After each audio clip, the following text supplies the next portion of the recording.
दाश्ता का मतलब रखेल होता भाई, रखेल जिसको आपने रखा होता है ट्यूनिंग सर्विस के लिए। खोल करके कह रहा हूं, नाम बदल दूंगा मैं अपना, नाम बदल दूंगा मैं अपना। ये तू मेरी खुजा में तेरी खुजाता हूं है, उसमें ब्लाइंड लगा करके और बिल्कुल कमरे को अंधा कर रखा था। और अगर उस डायरेक्टर न्यूज ने कभी किसी खातून रिपोर्टर या किसी खातून साहब को अंदर बुलाया तो इसका एक ही मतलब होता था कि इस वक्त साहब मूड में है, मूड बनाया जा रहा है साहब का।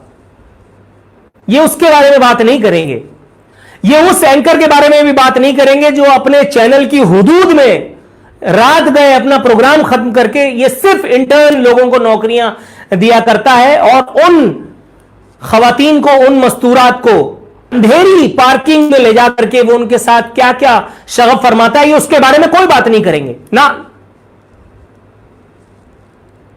ये उन रिश्वतखोर सियासतदानों से कड़वे सवालात नहीं करेंगे।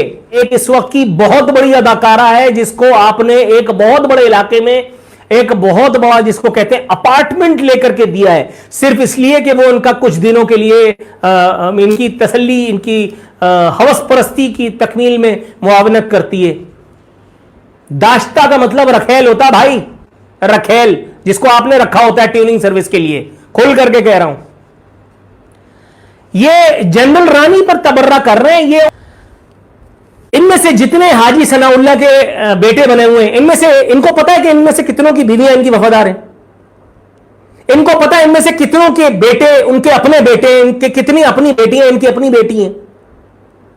ये कितने दिन अपने घरों में अपनी जिसको कहते हैं बेटर हाफ, अपनी निस्फ बेहतर अपनी अहलिया के साथ सोते हैं। कभी कोई ऐसा प्रोग्राम आपने मेरा देख लिया हो कि जिसमें मैं बाकायदा नमक हलाली करता पाए गया हूं? नहीं भाई, मुझे अपने वतन से लेना देना है, मुझे समझ में नहीं आएगा, मैं इनके ऊपर सवालात करता हूं और वैसे करता हूं कि आपकी सोच है। मैं वाहिद एंकर हूं पाकिस्तान का, छोटा सा सही। मैंने अपने प्रोग्राम में ऑन एयर नेशनल मीडिया पर बैठ करके कहा है आर्मी चीफ की चमचागिरी की क्या जरूरत है। Sitting army chief general Bajwa की बात कर रहा हूं। मैंने अपने फेसबुक पे, अपने क्या वो कहते हैं ट्विटर स्टेटस पे अपलोड की, क्या उसको कहते हैं यार, रीट्वीट किया है उनकी एक खुशामदाना ट्वीट। आर्मी चीफ ने ईद का दिन महाज पे गुजारा तो मैंने लिखा, मैंने कहा अबे भाई आर्मी चीफ को महाज पे ही होना चाहिए, फौजें महाज पर ही होती हैं। और अगर आर्मी चीफ अपना काम कर रहा है तो ये चमचागिरी क्यों कर रहे हो? तुम्हारा काम वजारत चलाना है और लोगों को सर्व करना है या चमचागिरी करना? मुझे तो इस बात पर भी एतराज होता है कि मीडिया जनरल बाजवा को या जनरल फैज हमीद को या जनरल फना नगरानी को या पिछले दौर में किसी को क्यों कवर करता था जब वो इधर उधर जाकर के अपनी मीटिंग्स करते हैं, किसी सफीर से मिलते हैं, किसी मुशीर से मिलते हैं। मुझे तो इस बात पर भी एतराज है। और भाई उनका काम है करे, हर वक्त जिन्हें कफन पहनना होता है वो सूट पहन करके अपीयर नहीं होते प्रोग्राम में, वो अपने प्रोग्राम में सूट पहन करके अपीयर नहीं होते, वो फिर कफन बांध करके निकलते हैं कि आज जो मैं कह रहा हूं उसके बाद मेरी बहुत छोटा सा हो रहा हूं, बहुत छोटा सा, उतना शायद कामयाब भी नहीं हूं जितने तुम लोग हो, क्योंकि इस्लामाबाद में नहीं हूं। उतना शायद कामयाब भी नहीं हूं क्योंकि मैं मर्सिडीज में नहीं घूमता, मेरे पास औकात नहीं है, मेरी मर्सिडीज का टायर नहीं ले सकता मैं। मर्सिडीज क्या बेचती है? कोई दो राय नहीं है, कोई दो राय नहीं है। 120 गज के घर में हूं, अभी घर में एक तरफ से एंटर होता हूं, दूसरी तरफ से घर खत्म हो जाता है, कोई शर्मिंदगी नहीं है। अज़्म है, मेहनत कर रहा हूं, अल्लाह से दुआगो हूं, आगे बढ़ने के लिए पुरज़्म हूं, मेहनत भी कर रहा हूं, अल्लाह ने चाहा तो इंशाअल्लाह ताला आगे भी जाऊंगा।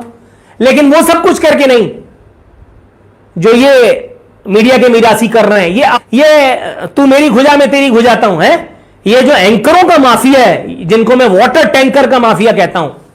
मैं तेरे प्रोग्राम में बैठा हूं, तू मेरे प्रोग्राम में बैठा है, मैं तेरा तजियाकार, तू मेरा तजियाकार, यानी मैं तेरा हाजी बगोयम, तू मेरा हाजी बगो अंधी है। तू सारे उससे प्रोग्राम पूछ रहा है, तू उससे प्रोग्राम पूछ रहा है, तू उससे सवाल पूछ रहा है, वो उससे सवाल पूछ रहा है। एक उसके प्रोग्राम से उठता है तो दोनों वहां कोट पहन करके तीसरे के प्रोग्राम में चले जाते हैं। एक की बीवी दूसरे के प्रोग्राम में बैठ रही है तो एक का मियां दूसरे के प्रोग्राम में बैठ रहा है। तुम लोगों ने हमें वही समझा हुआ जो मैं बोल नहीं सकता। चलो आज वही बोल देता हूं, 6, तुमने हमें 6 समझा हुआ है, यानी चरिया। अब पाकिस्तानी सेना की डर्टी पिक्चर सामने आई है। पश्तून कार्यकर्ता उमर दाऊद खटक का आरोप है कि पाकिस्तानी सैनिकों ने 100 पश्तूनी लड़कियों को अगवा किया है। इन लड़कियों को लाहौर में देह व्यापार के काम में झोंक दिया गया है। पश्तून कार्यकर्ताओं का कहना है कि पाकिस्तानी सैनिक आए दिन उनकी लड़कियों का रेप करते हैं। पश्तून कार्यकर्ता ने बताया कि पाक की ओर से हमले की धमकी दी जाती है, जिसके चलते अब तक 5 लाख लोग पलायन कर चुके हैं। सैनिकों ने कई गांव बर्बाद किए हैं और लगातार हमले करते रहते हैं। पश्तून के लोग पाकिस्तान से अलग रियासत चाहते हैं। कार्यकर्ता के मुताबिक पाकिस्तान ने सैकड़ों पश्तूनी लड़कियों को स्वात और वजीरिस्तान से अगवा कर सेक्स स्लेव बना रखा है। पाकिस्तानी सेना क्षेत्रीय लोगों को उनके इलाके से बेदखल कर आतंकी कैंप स्थापित करना चाहती है। पाकिस्तान में सेना और सशस्त्र बलों के काले कारनामों को सामने लाने वाले पत्रकार के घर में घुसकर हत्या करने का प्रयास किया गया। हमलावर उसको मरणास्थ स्थिति में छोड़कर चले गए। पाकिस्तान मानवाधिकार आयोग ने इस घटना की कड़ी आलोचना की है। पत्रकार जगत में जबरदस्त रोष है। पत्रकार असद अली तूर ने पिछले दिनों पाक की दुर्दशा को लेकर पाकिस्तान के निर्माण पर ही सवाल उठा दिया था। तूर की पहचान सरकारी एजेंसियों के अत्याचारों को उजागर करने वाले पत्रकार के रूप में है। वह ब्लॉगर और यूट्यूबर है। इससे पहले प्रशासन ने उनके खिलाफ मुकदमा दर्ज कर गिरफ्तार किया था। बाद में लाहौर हाईकोर्ट से उन्हें राहत मिली।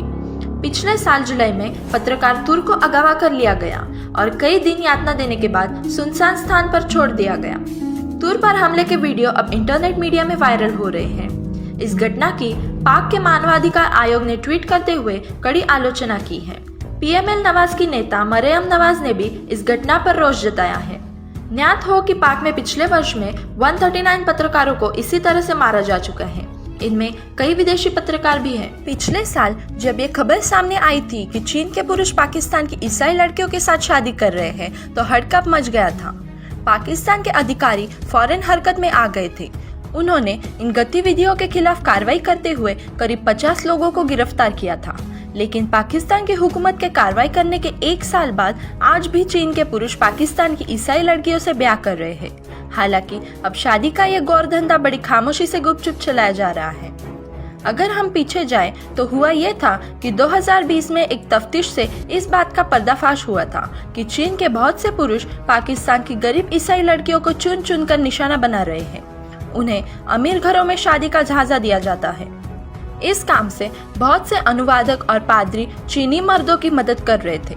पता ये चला कि इनमें से ज्यादा शादियां असल में एक फर्जीवाड़ा थी, जिसमें पाकिस्तान के पंजाब सूबे की रहने वाली गरीब ईसाई लड़कियों को शादी के बहाने चीन ले जाया जाता था। फिर उन्हें वेश्यावृत्ति के कारोबार में धकेल दिया जाता था।